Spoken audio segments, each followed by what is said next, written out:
Bonjour à tous, c'est Cric. Aujourd'hui, lecture d'un article paru sur le site Réseau International, article publié le 14 avril 2017 et écrit par le général Dominique Delawarde. Donc le titre en est La guerre de l'information. Tout cela donc dans le cadre de la présidentielle et des élections législatives 2017. L'article.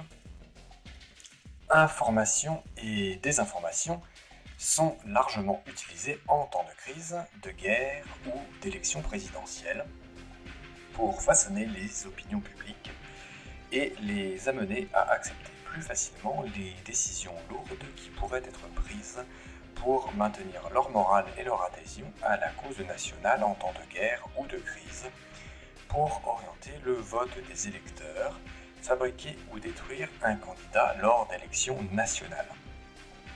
Le sujet a été particulièrement bien traité par Anne Morelli, professeure à l'Université libre de Bruxelles et spécialiste de la critique historique appliquée aux médias modernes, le tout publié dans un livre en 2001, livre qui s'intitule « Principes élémentaires de propagande de guerre », propagande utilisable en cas de guerre froide, chaude ou tiède. Le présent article du 14 avril 2017 a pour but de rappeler pour le lecteur pressé les principes énoncés par Anne Morelli et de les appuyer de quelques anecdotes qui ont pu hier et peuvent encore aujourd'hui échapper aux citoyens lambda. Tout ceci est d'une actualité brûlante. Les 10 principes utilisables par les médias et également utilisables par les hommes politiques, et dans tous les cas, c'est-à-dire en cas de guerre froide, de guerre chaude, de guerre tiède ou de simple crise. Tous ces principes sont applicables également en campagne électorale. Voici la liste de ces 10 principes. Premier principe, votre interlocuteur ou votre manipulateur vous dira « Nous ne voulons pas la guerre ». Deuxième principe, le manipulateur dira « Le camp adverse est le seul responsable de la guerre ». Troisième point, le chef du camp adverse a le visage du diable, c'est l'affreux de service. Quatrième point de la propagande de guerre, c'est une cause noble que nous défendons et non des intérêts particuliers. Cinquième point, l'ennemi provoque sciemment des atrocités, et si nous commettons des bavures, c'est involontairement. Sixième point, l'ennemi utilise des armes non autorisées, en fait en dessous de la ceinture. Septième point, nous subissons très peu de pertes, les pertes de l'ennemi sont énormes. Huitième point, les artistes et intellectuels soutiennent notre cause. Neuvième point, notre cause a un caractère sacré et religieux. Dixième point, ceux et celles qui mettent en doute notre propagande sont des traîtres. Donc je répète rapidement, nous ne voulons pas la guerre, le camp adverse est le seul responsable de la guerre, le chef du camp adverse a le visage du diable, c'est une cause noble que nous défendons et non des intérêts particuliers, l'ennemi provoque sciemment des atrocités et si nous commettons des bavures, c'est involontairement. L'ennemi utilise des armes non autorisées. Nous subissons très peu de pertes, les pertes de l'ennemi sont énormes. Les artistes et intellectuels soutiennent notre cause. Notre cause a un caractère sacré. Ceux et celles qui mettent en doute notre propagande sont des traîtres. Inutile de commenter très longuement ces principes dont chacun peut entrevoir l'application dans l'actualité récente. La charte d'éthique du journalisme signée à Munich en 1971 est régulièrement bafouée dans tous les pays du monde. Les médias se défendent en disant qu'ils citent leurs sources et ne commentent que des informations qui leur ont été rapportées. Dans le pire des cas, ils peuvent dire qu'ils n'ont pas menti mais qu'ils ont été abusés par leurs sources. La faute de ces journalistes n'est donc pas de mentir, soi-disant. Leur faute réside selon eux dans la sélection des sources qu'ils choisissent de relayer. dans l'évaluation de leur fiabilité et dans les commentaires péremptoires qu'ils font sur des informations d'origine extrêmement douteuse. Examinons 4 exemples concrets, passés et ou d'actualité, qui confirment mon propos et les principes de la propagande de guerre. Premier exemple concret, l'affaire de Timișoara, en Roumanie, en décembre 1989. C'est l'exemple type des médias pris la main dans le sac à colporter des fausses nouvelles. Les médias du monde entier ont repris pendant près de 6 semaines la fausse information d'un prétendu massacre de 4600 personnes pour aider à faire tomber Nicolae Ceausescu. En fait, les opposants avaient déterré quelques cadavres des cimetières de la ville, les avaient entourés de fils de fer barbelés et avaient tourné des images horribles visant à faire pleurer les téléspectateurs occidentaux. Ils ont ensuite, sur la foi de ces images manipulées, avancé le chiffre énorme de 4632 victimes qui n'existaient pas, mais que personne n'a osé mettre en doute. Le montage audiovisuel, la manipulation étaient bien joués et gagnés puisqu'ils ont entraîné la chute de Ceausescu. Après coup, les médias et les politiques occidentaux ont eu le bon goût de s'excuser pour leur erreur et ont reconnu avoir été abusés par leurs sources. Aujourd'hui, ils ne s'excusent même plus, ils passent à autre chose. Quid des manipulations aujourd'hui en Syrie par les deux sources, à savoir l'OSDH, Office syrien des droits de l'homme, c'est-à-dire un individu et son ordinateur basé à Londres, financé et instrumentalisé par les Occidentaux et les casques blancs, également financés par les Occidentaux, qui combattent à leurs heures perdues dans les rangs d'Al-Nosra, experts en création de documents audiovisuels bidons, crédibilisés par M. Fabius, qui disait « Al-Nosra fait du bon boulot ». Ces deux sources combattent résolument Bachar el-Assad et sont donc partisanes. Sont-elles crédibles ? Point d'interrogation. Je laisse à chacun le soin de répondre à cette intéressante question. Les agences de presse, les journalistes et politiques qui relaient ce type de sources pourries sont-ils eux-mêmes bien crédibles ? Point d'interrogation. Deuxième exemple concret, l'affaire irakienne. Chacun se souvient du général états-unien Colin Powell présentant aux Nations Unies avec un aplomb incroyable ces fausses preuves indubitables fabriquées par la CIA sur l'existence d'armes de destruction massive en Irak pour justifier l'intervention militaire qui a suivi. Les médias US unanimes ont été complices du mensonge pendant plusieurs mois. Ils avaient, délibérément, mal évalué la crédibilité de la source sur cette affaire particulière. Ils ne se sont jamais excusés, bien évidemment. Voir à ce titre l'excellente émission du 29 mars 2013 sur la chaîne parlementaire LCP. Le nom de l'émission, Mensonges, guerre et vidéo, un documentaire de 51 minutes disponible avec le lien YouTube suivant. Troisième exemple concret de manipulation, les communiqués sur les bombardements du Kosovo par M. Jamie Shi, je pense, porte-parole de l'OTAN, qualifié de super menteur par certains responsables du renseignement. En effet, en 1999, dans les premiers jours des bombardements, la vingtaine d'avions MiG-21 serbes affectés à la base de Pristina sont déclarés détruits. La nouvelle est relayée avec jubilation par les médias occidentaux. Le jour suivant, la cessation des combats, tous les appareils MiG-21 annoncés détruits sortent des hangars souterrains dans lesquels ils étaient entreposés et décollent pour Belgrade. Cherchez l'erreur. Au 77e jour de bombardement, M. Jamie Shi déclare aux médias, qui relayent l'information, un cumulé de 800 matériels majeurs détruits, ce qui pour les gens avertis représentait la quasi-totalité des matériels majeurs serbes déployés au Kosovo.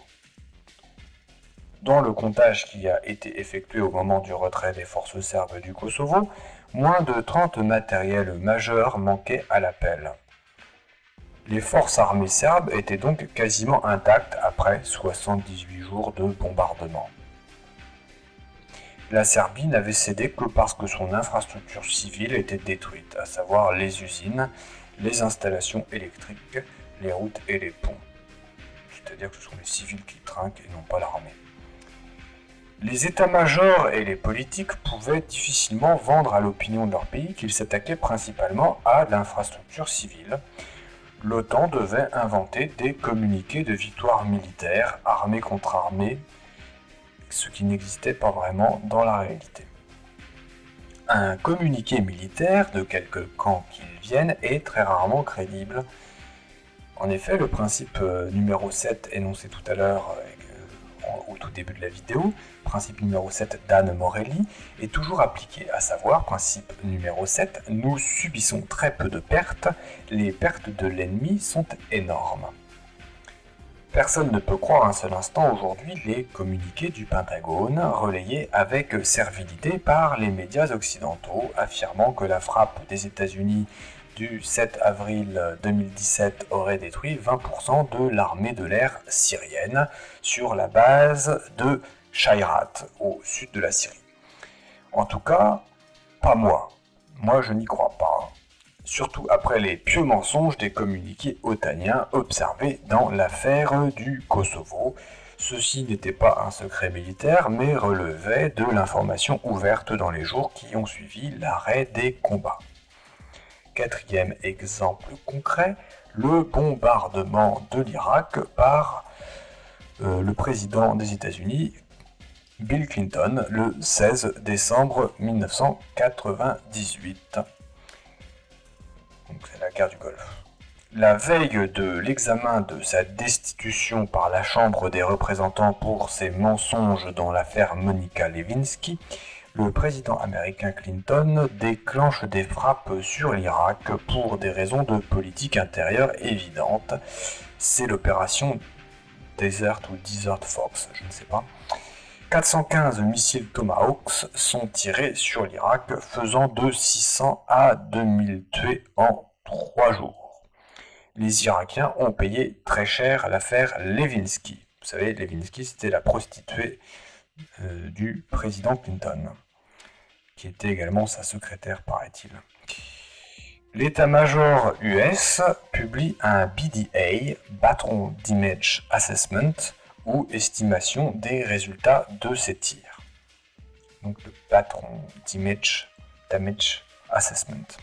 Avec des images satellites falsifiées, les Français, de leur côté, font passer leurs satellites militaires extrêmement précis sur les sites frappés par les forces US et s'aperçoivent que les résultats sont de beaucoup moins bons que ce que l'état-major US annonçait.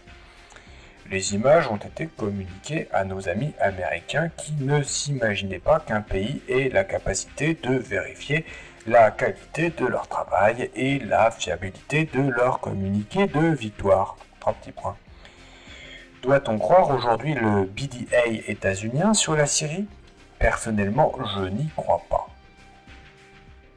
En conclusion, appliquons les principes de la propagande de guerre occidentale au cas syrien et aux élections présidentielles états-uniennes 2016 et aux élections présidentielles et législatives françaises en 2017. Alors, bon, les principes appliqués, on peut les appliquer donc en Syrie et ensuite à la France. Alors, grand A, la Syrie, grand B, la France. Grand A, la Syrie. Petit 1, nous ne voulons pas la guerre. On reprend un certain nombre de principes. Nous ne voulons pas la guerre. Alors, nous, la coalition occidentale, États-Unis, France et Grande-Bretagne. 2. Le camp adverse est le seul responsable de la guerre, à savoir les méchants syriens, méchants russes, méchants iraniens et le méchant Hezbollah. Troisième point, le chef du camp adverse a le visage du diable, c'est l'affreux de service, à savoir Poutine et Bachar el-Assad. Quatrième point, c'est une cause noble que nous défendons et non des intérêts particuliers, à savoir nous défendons les droits de l'homme et la démocratie. Cinquième point, l'ennemi provoque sciemment des atrocités. Alep, l'utilisation présumée de gaz, l'exécution sommaire de rebelles au régime. Et si nous commettons des bavures, c'est involontairement, à savoir Mossoul, Raqqa et Deir ez-Zor.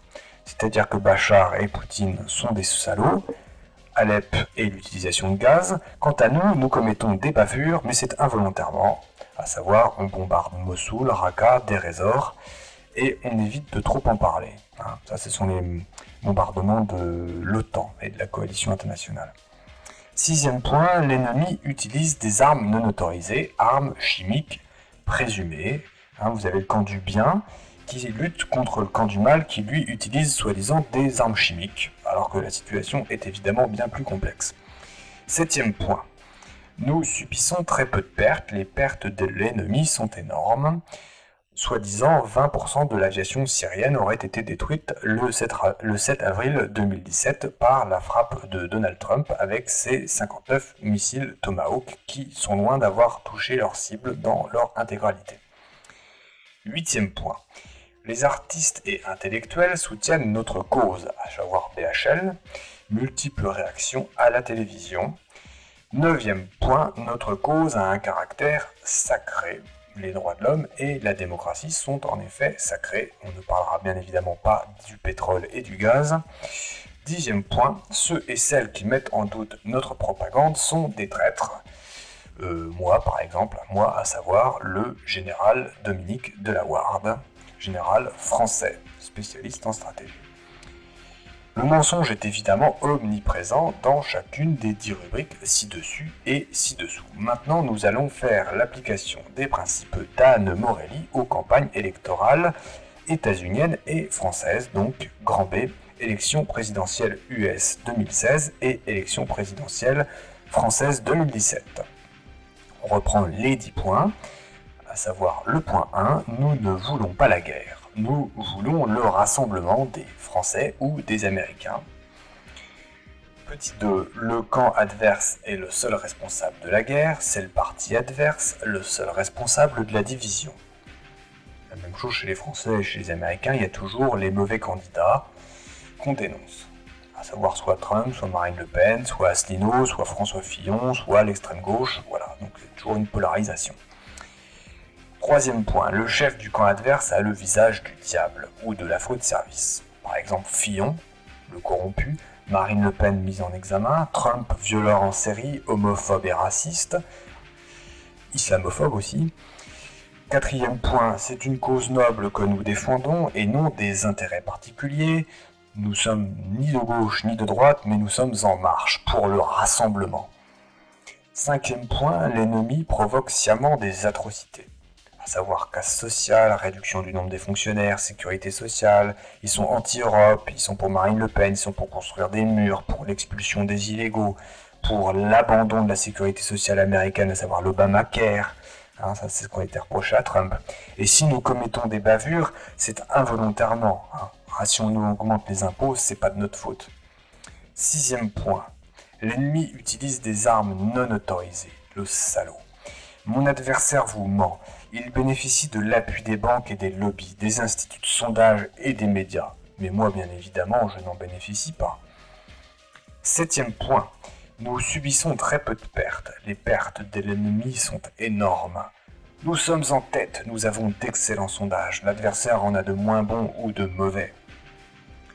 Huitième point. Les artistes et intellectuels soutiennent notre cause. Regardez BHL, regardez les chanteurs des enfoirés, Renaud et tous ces gens-là. Annonce de ralliement au compte-gouttes et un grand fracas médiatique avec caisse de résonance médiatique. Neuvième point, notre cause a un caractère sacré. Mon programme est dans l'intérêt de la France ou de l'Amérique. Make America Great Again. Et mon programme est également pour tous les Français et tous les Américains, au-delà des frontières, au-delà des préjugés. Dixième point, ceux et celles qui mettent en doute notre propagande sont des traîtres. Par exemple, vous qui m'écoutez, vous êtes des traîtres si vous ne croyez pas ce que je vous dis. Comme pour une campagne militaire, la manipulation et la désinformation constituent la base d'un éventuel succès en campagne électorale. Sans autre commentaire, Général Dominique Delaward, général armée française. Voilà, fin de l'article de Réseau International, article intitulé La guerre de l'information. C'était une petite mise en bouche pour mes prochaines vidéos sur Sun Tzu, l'art de la guerre, et sur le général Clausewitz qui a écrit un livre qui s'appelle De la guerre. Voilà. Bien à vous, bonne journée.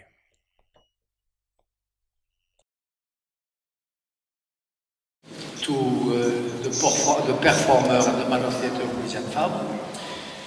When I speak of Georges Bataille,